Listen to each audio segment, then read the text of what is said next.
Okay, everybody. I want to thank you for jumping on. Today, we're going to share some great information with Mr. Tim Twigg, CEO expert and of HR with Ericksen. Tim was on with us last week. We had a lot of questions, a lot of unknowns about unemployment, furlough, benefits, and things of that nature. Tim was great in the sense that we didn't jump and make silly mistakes too early. Tim kept us on point with that. Now another week has gone by. There are more questions out there now about how to get paid, when to get paid, PPP, all the different loans, but also how to handle and deal with staff. So Tim is going to take us through that in just a few moments. I want to remind everybody that is a Schwartz Consulting Group client on Wednesday at 2 p.m. Eastern. We have Local Med is going to be online with us. We're going to put them through the paces about what it can and can't do. It's going to be a great Q&A that I'm going to be leading. I'm going to be learning along with you. I know just enough about Local Med to make me dangerous, but the right people will be on the line to answer all our questions and handle that. Watch our Facebook page, Schwartz Consulting Group, to be able to find the link for that. We're going to try this format that we're in with Join Me, but we may cross over to Zoom. Also, be paying attention to your emails, as some of our emails coming from myself or from Anna, we know have got kicked into your junk mail. Some of us have told us that. But we'll be texting and emailing as best we can, but that's Wednesday. Also, we have Cameron Harold, who is what's considered the CEO whisperer.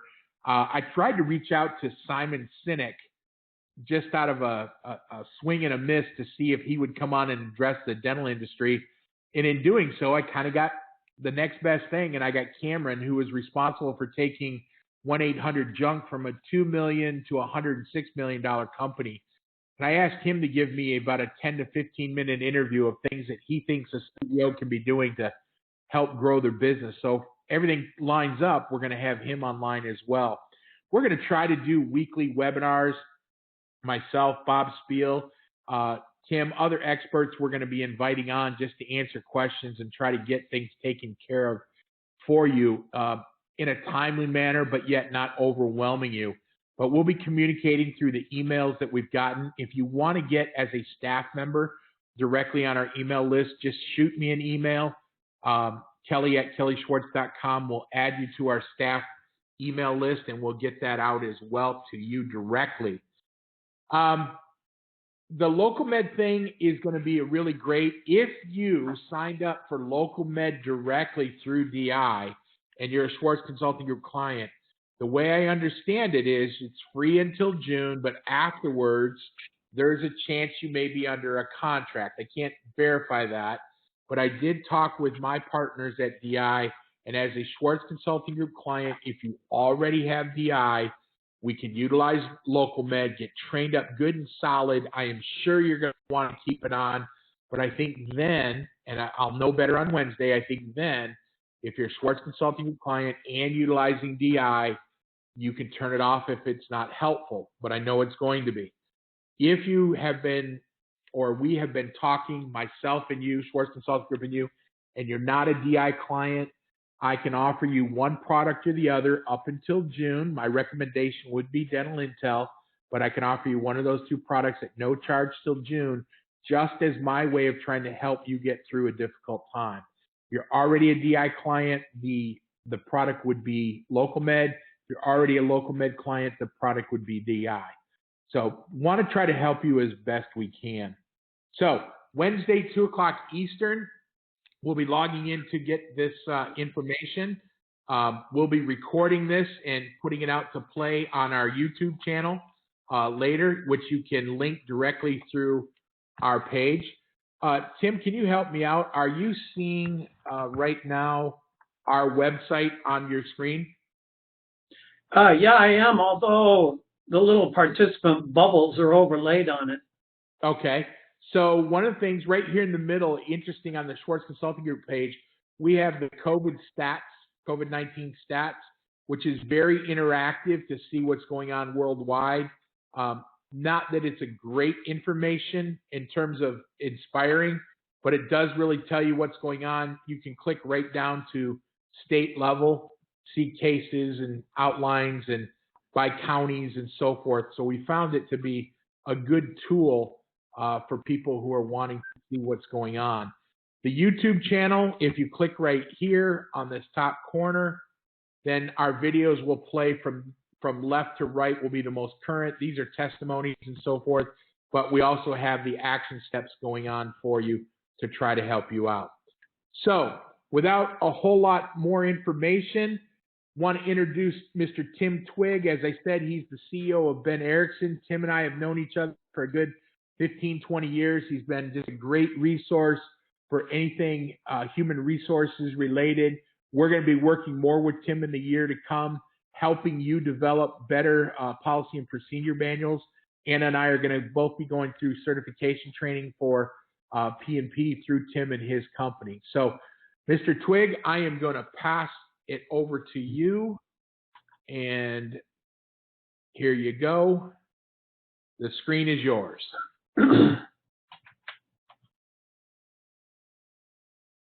Okay. So you've got the screen now? I am seeing right now all the participants. Okay, well, how do we, I hope the participants are seeing my screen then. If we could just check. Everybody seeing Tim's screen? Nothing besides our faces. I see participant bubbles.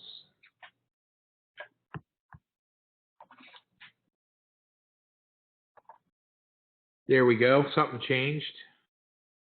Here you go. Now we're seeing your screen, Tim. Okay, great. So thanks, Kelly. And folks, what I'm going to do is I'm going to dive in, give you a little update on the original bill or the first bill that came out, HR 6201. And then we're going to do a little bit of talking and updating you on things as it relates to the CARES Act. And then we'll kick it open to Q&A as needed. So the first bill, the Family's First Coronavirus Response Act, effective April 1st, so about a week ago, and it goes until December 31st. Know that there was a 30-day enforcement grace period that was granted. It was granted as of the date the bill was signed, and so its dates for this grace period go from March 18th until April 17th. What this means is the government said for the first 30 days from when it was signed, we're going to focus more on compliance and everyone understanding this and getting themselves in a position to comply as opposed to enforcement. So please don't think about this as a get out of jail free card. It's just that, okay, they have this little grace period focusing more on compliance as opposed to enforcement. As most of you know, this applies to every employer who has less than 500 employees. Yes, there are some possible exemptions. Yes, the ADA has applied for exemptions. No exemptions have been granted. I will also tell you that buried deep in this legislation is some stuff that says if you're an employer, if you have less than 50 employees, if you believe this compliance with this would represent such an undue hardship that you would have to go out of business, then you could be exempt. But they also talk about they have not established the criteria under which they're really going to gauge whether this is really true in your case or not. And so without some clarity about that, our recommendation certainly is understand this and put yourself in a position to comply as opposed to just sitting around either thinking, wishing, hoping, praying that you are exempt. As probably all of you know, this bill has principally two big parts to it. There is a sick leave part and there's a family leave part. And then there is also very strict and specific qualification criteria. Now, here's just a little bit of backstory with it, which also may help. The purpose of this, at least from Congress's perspective, was to create something that was like a wage replacement benefit for employees who were or who are being directly affected by COVID. So if an employee has or had current wages and those wages are lost due to a specific valid qualifying reason, then the person could be eligible for replacement of some or all of those lost wages. That's the underlying premise of this legislation. So therefore, if there's an employee who works no hours or has no wages, well then of course there's nothing that needs to be replaced, and thus the person would not be eligible. It doesn't matter if your practice is mostly closed or entirely closed. It doesn't matter whether the person is already on some unemployment. What matters is whether this person has hours and therefore would be receiving wages, or has no hours and no wages. That's sort of the tipping point with it. And just as a note, and I'm going to talk about this a little more in a minute, an employee cannot be receiving the sick leave or family leave under HR 6201 and be receiving unemployment benefits at the same time. So I mentioned that there are specific reason or qualifying reasons. Here are the 6. You can see that I've divided them into 2 sections, kind of 1, 2, and 3, 4, 5, and 6, and you'll come to understand why I have separated the first 3 from the latter 3 in just a moment. So these are the 6. The first 3, you'll note, apply really specifically to the employee, how the employee is directly and individually being impacted. 4, 5, and 6 are more about caregiving of family members or other individuals. Relative to this, okay, my screen's slowed down here. I'm going to have it catch up in just a second, because what you're going to want to know then is, relative to these 6, how does the qualifying reason sort of shake out relative to the sick leave portion and the family leave portion? My screen's going to catch up with us here in just a minute. I will tell you that all 6 of these do put someone in a position to be eligible for the sick leave portion of this bill. It's number 5 is the only one that qualifies a person for the family leave. Tim, the other day when you talked with us, you mentioned, and I thought it was a really big point, the difference between quarantine and isolated. And so someone who is quarantined because of illness versus isolated because the state has shut down and we have to stay home, that was a pretty big difference. If you take great point, Kelly. And that changed last Friday night. There you go. On Friday night, they put out an expansion of this, where now they're saying that if an employee is under a state or local mandate or order to shelter in place or stay home, and if the employer has work for this person to do, and if that work can be done as telework or work from at home, then the person obviously is not necessarily going to qualify. But if this person cannot do that work from home, then even though it's a local or a state order about shelter in place, then the person would be eligible. So as of Friday night, they opened up the door of this, and here is this information right here. So there is now an additional qualifying reason if the employee is under a stay-at-home or a shelter-in-place, if the person has hours and that work cannot be done from home, then the person would be eligible. Now, as I said, all 6 plus this additional one do represent qualifying reasons for the sick leave. Number 5 is what is representative of the qualifying reason for the family leave portion. How much is an employee paid? Because remember, this is about representing a partial wage replacement. So if the qualification is 1, 2, or 3, or in this case now, this new one that just came up, the person is to receive their normal wages, so that indeed would be a wage replacement, but it does max out at $511 a day. If the qualification is 4, 5, or 6, they get 2/3 of their pay up to a max of $200. So in that case, it may not be a total wage replacement because it's just 2/3 of their normal wage. How much time? If it's sick leave, they can get up to 80 hours if they work 40 hours in a week. If they work less than 40 hours a week, it's prorated. On the family leave side, it can be up to 12 weeks if a person works 40 hours a week. Otherwise, it is also prorated. It's important to note on the sick leave side, there is no carryover.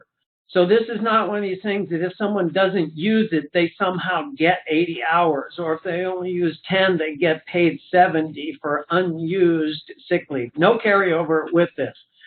On the family leave side, the first 2 weeks are unpaid. And there is some possible job protection exemptions for employers who have less than 25.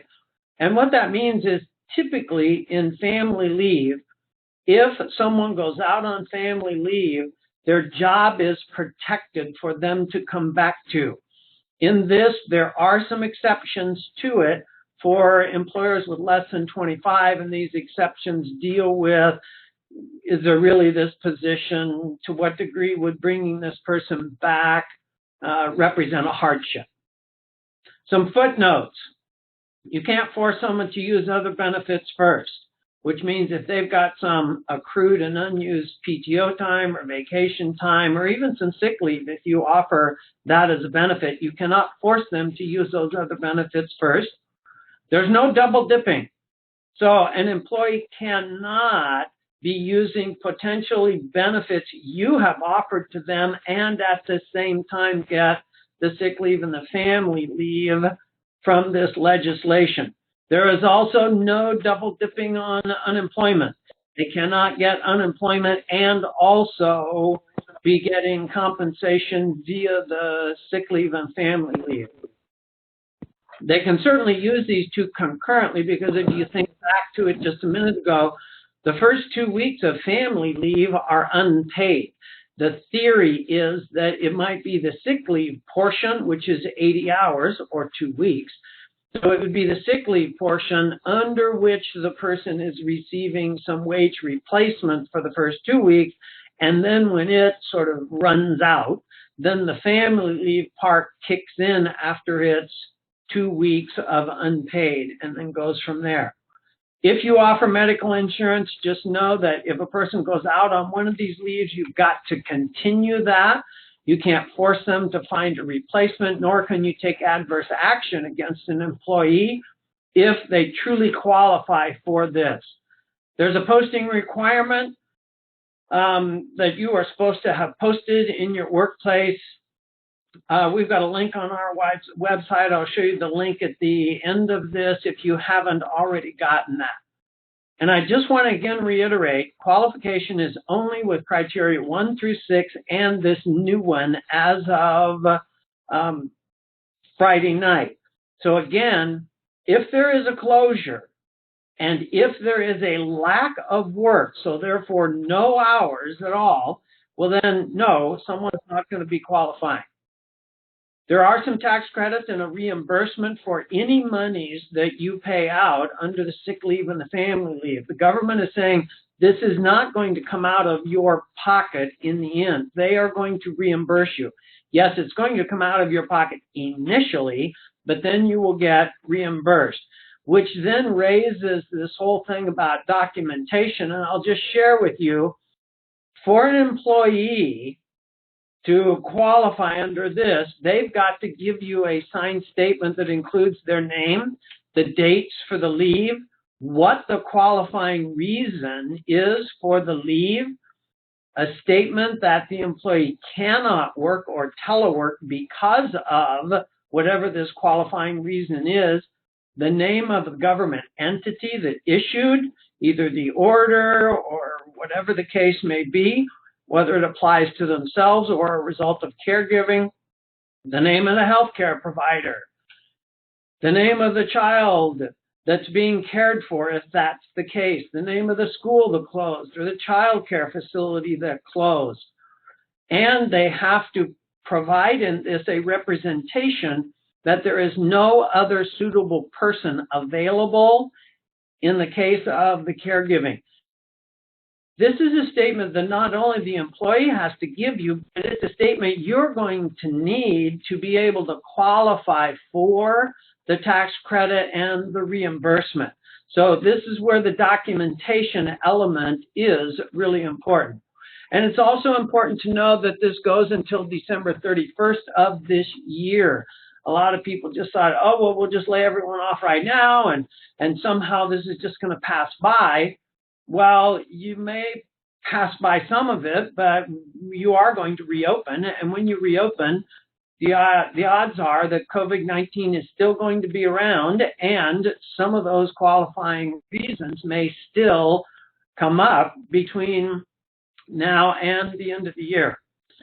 So right now, some of you are shut down completely. Some of you are running on skeleton crews. Some of you are employing telework and teledentistry. Some of you aren't. Some of you have reduced hours for some or everyone in the practice. Maybe there's no hours for some people or for everyone. All of this leads then to this idea of, okay, skeleton crew, reduced hours, no hours.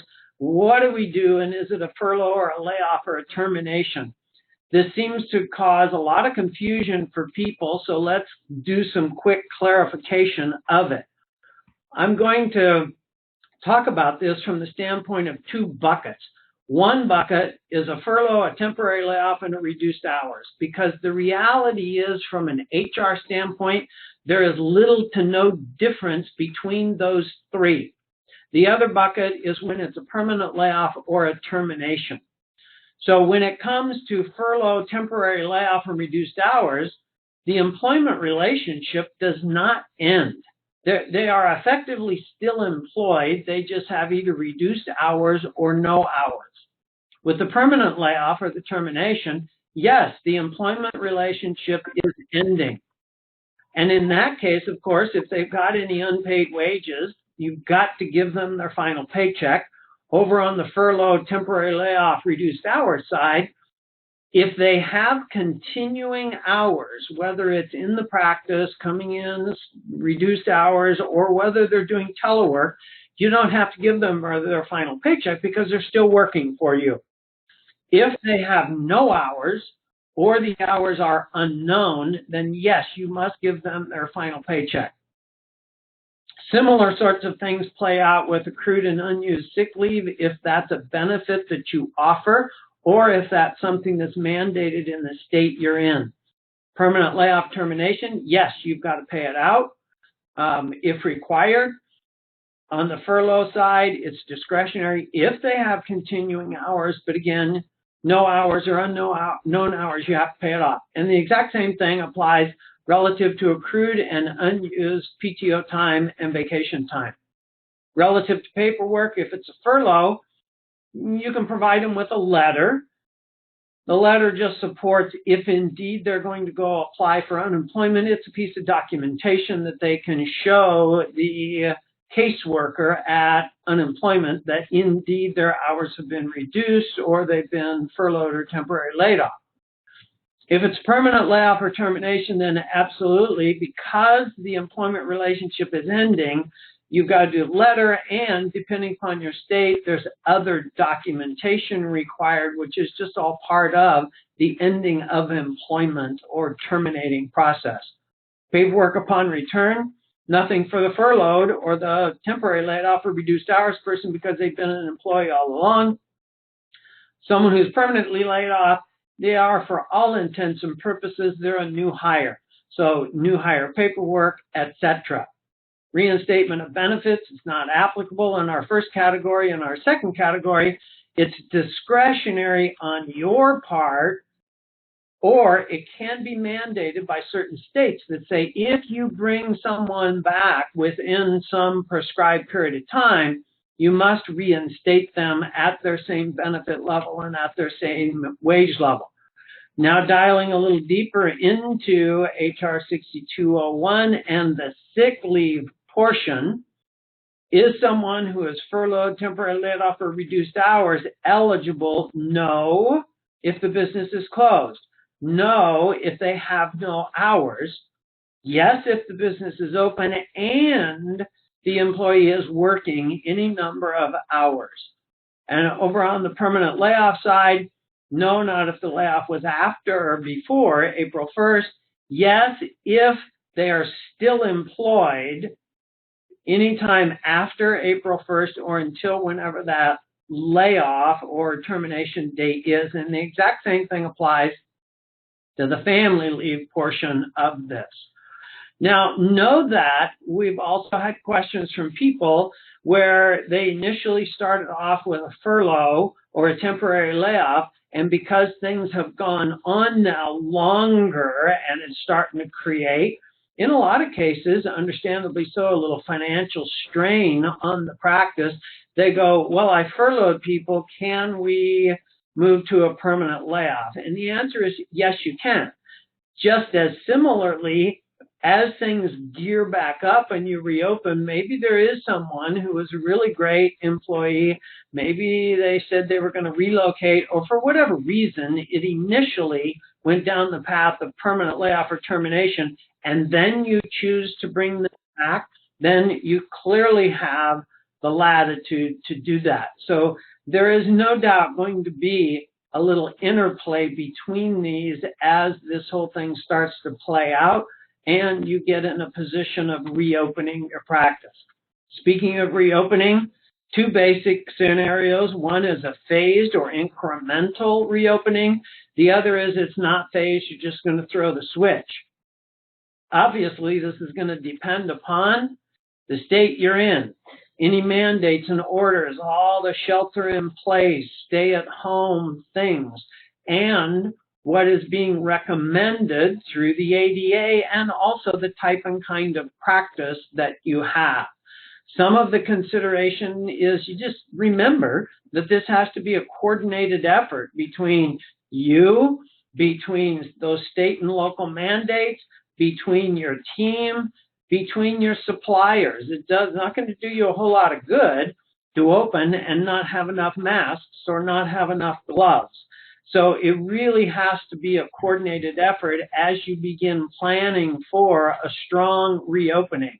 And the element also about your patients. Some people are going to be skittish and nervous about coming to the dentist. Kelly, you had something? Yes, sir. Sorry. One of the things that we're kind of looking at, and realistically, is the week prior to opening that you're bringing kind of a skeleton crew, like you're calling the phase in. The week before, realistically, we want to bring in, one, maybe two front desk and maybe a hygienist and start working at filling that schedule. And realistically, it's going to be a slow roll. We're going to look at how the schedule starts to fill in, and we have to realistically be ready to roll through this. So we might start off where normally we have two hygienists, we may have one. Normally we have two assistants, we may have one. We have two front desks, we have one. That team starts to build up the second team. So as we get busier, we're bringing people back. Now, if you're blessed and can bring everybody back, the team are going to be what is needed to get you going. But keep in mind, just as in the dental industry and a team as a whole, we're struggling a little. Patients are out of jobs. They are not being paid either. Dentistry may be lower on their priority list than it was 30, 60, 90 days ago. So this is really important that you're paying attention to Tim and that we have a game plan for that. Absolutely. I could not agree with that more. So this idea of setting yourself up for a strong reopening, and we touched on this the last time I did a webinar, and I know Kelly and Anna and the rest of the crew there have been talking a lot about that, just like you said, this idea of rescheduling and moving people to have a full schedule, calling and scheduling past due recall to try to dip into how you might be able to create a more full schedule, chart audits, tracking down old insurance, doing some cleaning, inventory of supplies, making sure all your emergency medical equipment and kits are up to date, patient lists are up to date, deactivating people. Here's an opportunity to really do a little cleanup of a whole lot of things. Could be literally cleanup of painting and remodeling, new technology, CE. And I touched last time on this idea of different capacity work rate, where if you have someone in the office doing work that is distinctly different than what they do when you're seeing patients, you do have the opportunity to pay them at a different rate of pay. So you just go ahead. So just so I'm clear, if I'm normally a hygienist, but I work 4 hours seeing patients and 4 hours doing something else, I could have two different rate of pay during that time frame, correct? Correct. Yeah, can I do the same thing now and I think the answer is yes, but let's say right now we have what we call seeing patient rate and a non-seeing patient rate. We can do that as well. Okay. Yeah, absolutely. And that was the example I was going to give is I have a hygienist and I pay X when the hygienist is doing hygiene and providing hygiene care. But if during this period of time, the hygienist is coming in or from home, teleworking and calling people and getting some past due people in, because on some level, who has a better relationship with the patient? The hygienist does. Well, if the hygienist at that point is effectively doing administrative type duties, then yes, Kelly, you're absolutely right. I could pay this person at a different rate. Now, doctors, I want to make sure you hear me real clear. This may not be Tim's point, but if I'm scheduling, Anna to be a hygienist for 8 hours today, and she has 2 openings, I'm going to pay her for 8 hours as a hygienist. If I'm going to bring her in for 4 hours of hygiene and 4 hours admin, and Anna is aware of that ahead of time, that's where the different rate would apply. Once we're through this COVID thing, it is not my recommendation to have patient, non-patient rate for hygienists, key personnel, unless it's agreed upon in advance that this is a staff meeting, non-patient rate or something like that. Do not take advantage of this type of thing post-COVID, because your team are the key to your long-term success. Totally and completely agree. The different capacity work rate, no, you have this opportunity, but just like Kelly said, this is not about trying to game the system and take advantage of and basically screw your employees out of, deserved money just by whipping this different capacity work rate back and forth. So I agree completely. So let's jump into the CARES Act, which was then signed a week ago. Major provisions. There's some grants.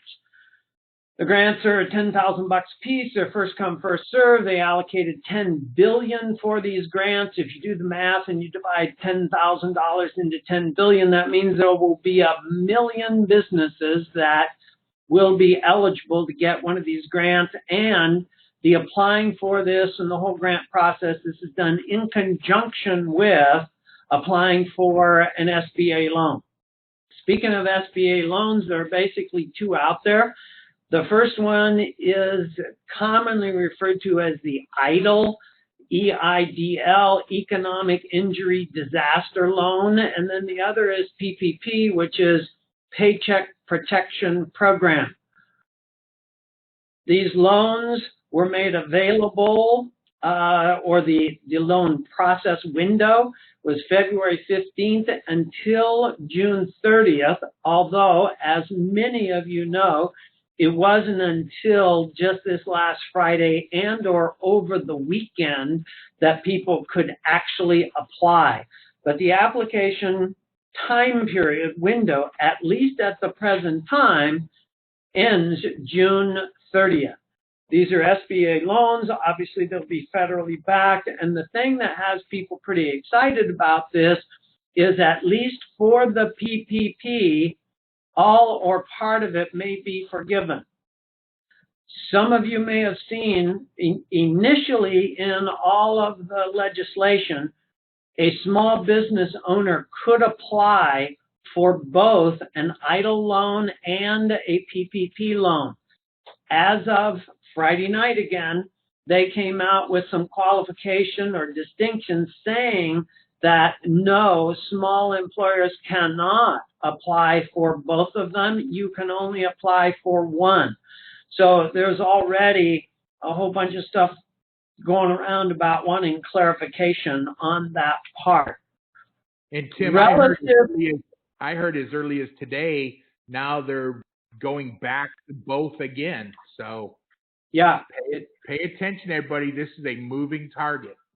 Totally. So the CARES Act loan, it's designed to be necessary to support ongoing operations, loan proceeds to retain workers and maintain payroll. That's the big part of it. And yes, it can be used for mortgage and lease payments and utility payments.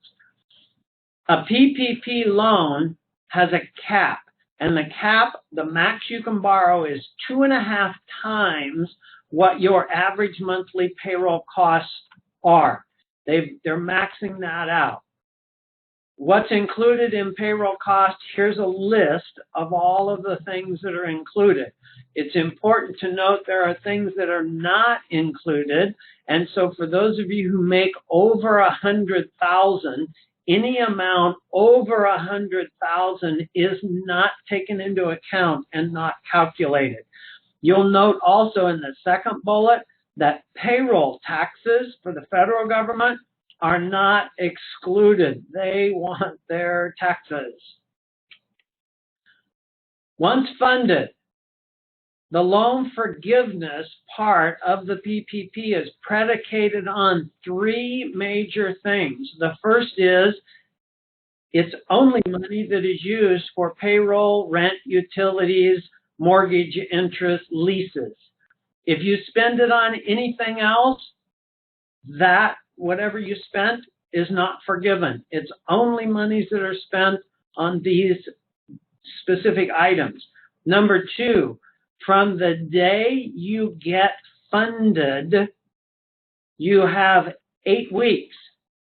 And during that 8-week period, what you spend on these qualified things, payroll, rent, utilities, etc., can be forgiven. You spend any of this outside of the 8-week window, and it's not going to be forgiven. And those of you who have already thought about this, or you're thinking about it right now, it's like, whoa, this starts to get pretty challenging, because for a lot of you, you're under mandates and orders to close, stay at home, shelter in place. As soon as this thing gets funded, the clock starts on this 8-week window. There is some debate right now on how much latitude you might have once they give you a loan approval to say, well, can we fund it in 30 days or can we fund it in 2 weeks, when you're hoping then that the dust has settled and things are a little clearer. But right now, there's no clarification on that, except that the clock's going to start as soon as this loan is funded. Tim, we got a question from one of our viewers. How is it going to work well if unemployment rate is at a hygiene rate? I could see it, a lot of hygienists not liking this. I think they're referencing dual wage. Yeah, hang in there, because in about 2 minutes we'll talk specifically about the unemployment aspects that are in the CARES Act. It's a great question. The third element that is part of the forgiveness process is this. Your staffing levels and wages on June 30th have to be back to at least 75% of what they were on February 15th. So all three of these provisions here kind of interplay for the loan forgiveness part. We talk to a lot of financial advisors, and they question whether, even though in theory you go, whoa, this is free money, I should do it, but they question whether you can really do the 8-week window and whether you can somehow assure or guarantee you can have your staffing levels and wages back up on June 30th to within 75% of what they were on February 15th. If you can't, that doesn't mean don't apply for the loan. It just means that what you're really getting is just a loan that's very cheap because it's 1% interest and you've got 2 years to pay it off. Just bear in mind what these provisions are. The best source, obviously, Kelly Schwartz, financial advisors, accountants, and bankers about this. The question just a moment ago was about unemployment. So let's talk about this whole unemployment freakout that's going on. Backstory. Unemployment benefits are intended to partially replace lost wages. Every state has different formulas and different calculations for a given employee's benefit. So unemployment is administered by each state individually.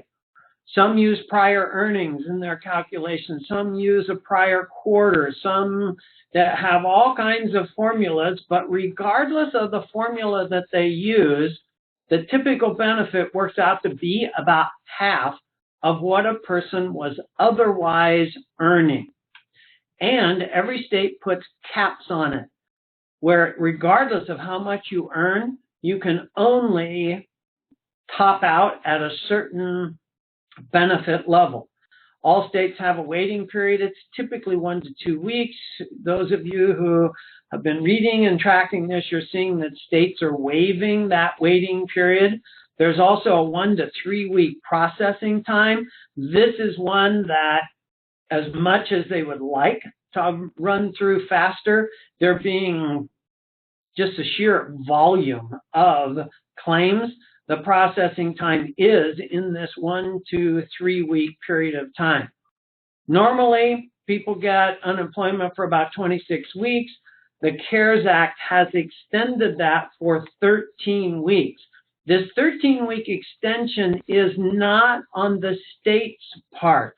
The 13-week extension has to do with the $600 little kicker that everyone's been talking about. Unemployment benefits are indeed taxable. So sometimes people are running around going, oh my gosh, they're getting all this money and then it's not even taxed. How can I compete? Well, please understand it is taxed. The $600 kicker was a piece built into the legislation in an attempt to make people whole relative to the unemployment benefits that they were getting. Think back that typical benefits are for someone and equal about half of what they make. And so the $600 was to try to make up for that amount. But as some of you have already done, let's just look at some different examples. We can imagine an employee who makes $400 a week, or an employee that makes $700 a week, or an employee that makes $1,200 a week, whatever it happens to be. The typical benefit is about half, although it is also capped in every state.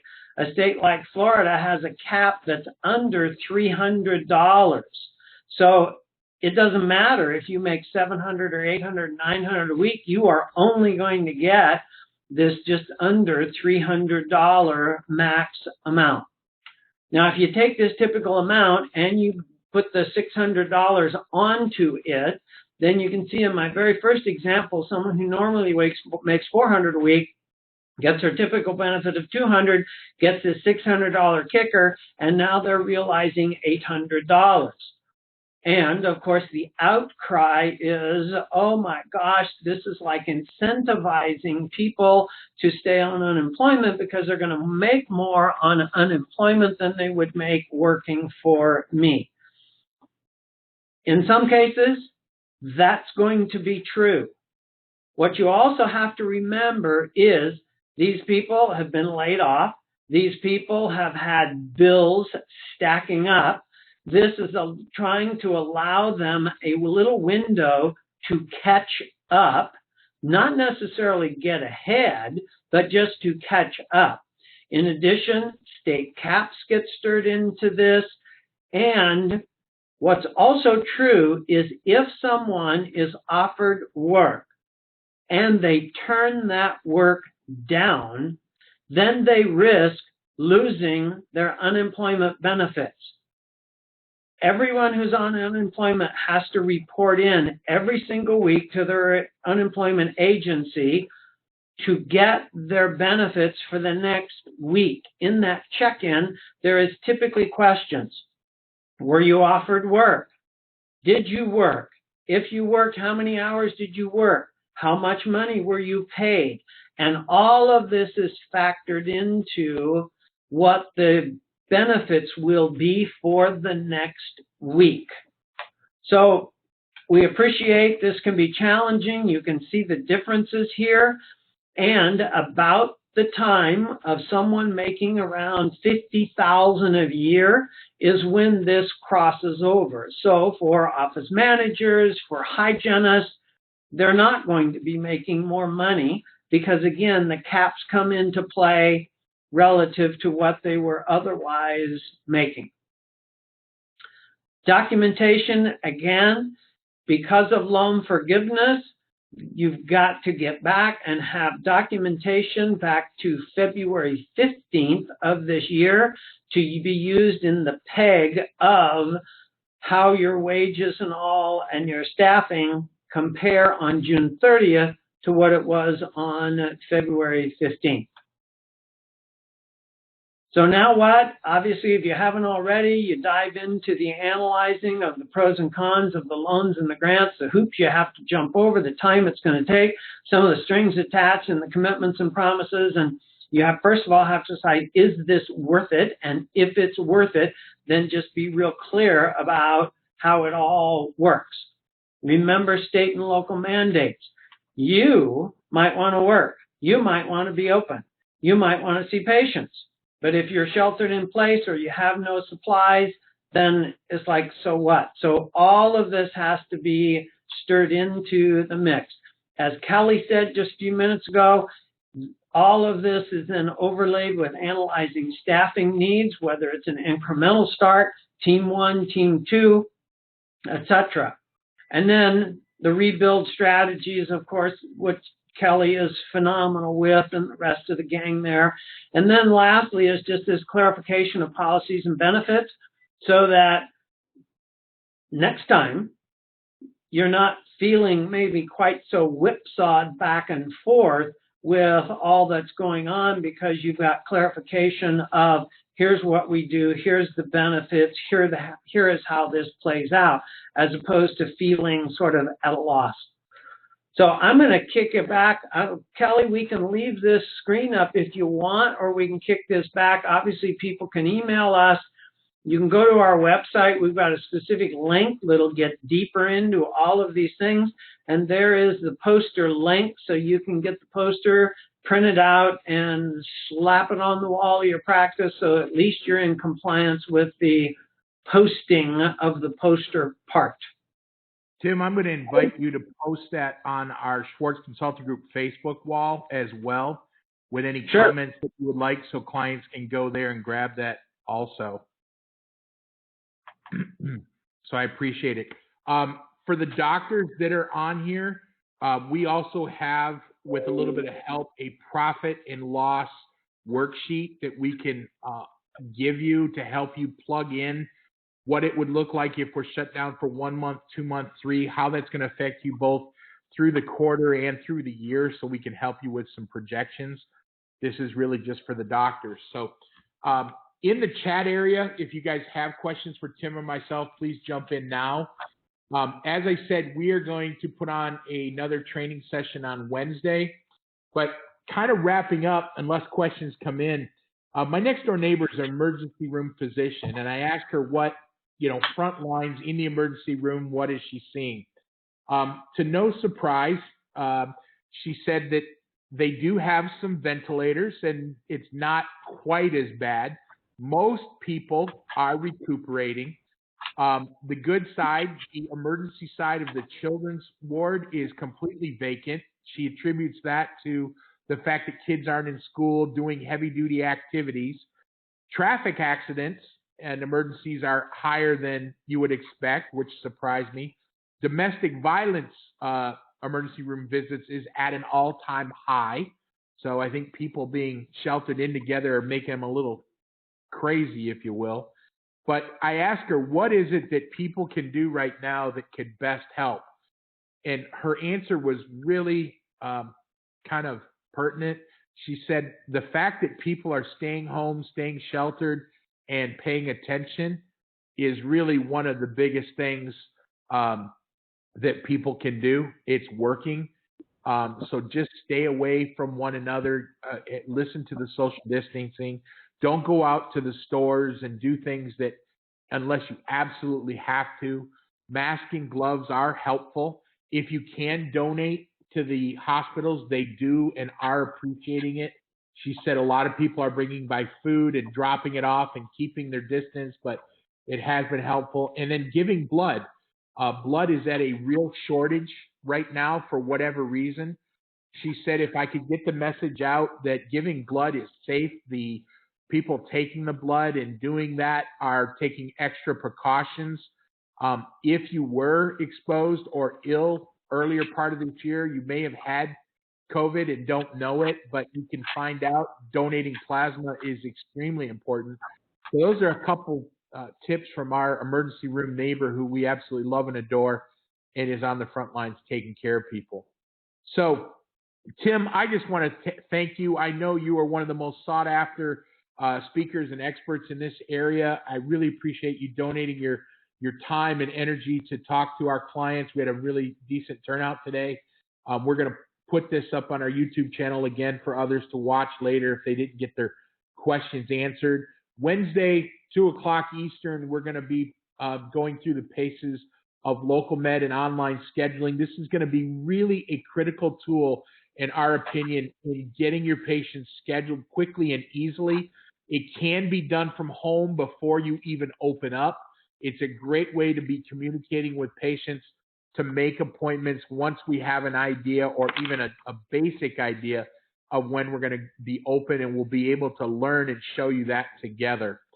So again, doctors or teams, if you want to get together to have a little one-on-one with your team from their homes or locations, Anna and I are available to do little 1-hour training. What can we do now? We did a couple this morning. We did a couple last week. We are excited to try to help you. We're going to get through this, but it's going to take all of us together. So, Mr. Twigg, any closing comments? No, thanks so much. I hope this was valuable and helpful. And as other people come up with questions, then please don't hesitate to get them to us. I think we, let me just read here. So somebody just said they like the idea of that poster and looking forward to getting that. So, all right. Well, thank you everybody for tuning in. Watch and share this information for others you think it might be helpful. So thank you, and you guys have a blessed day.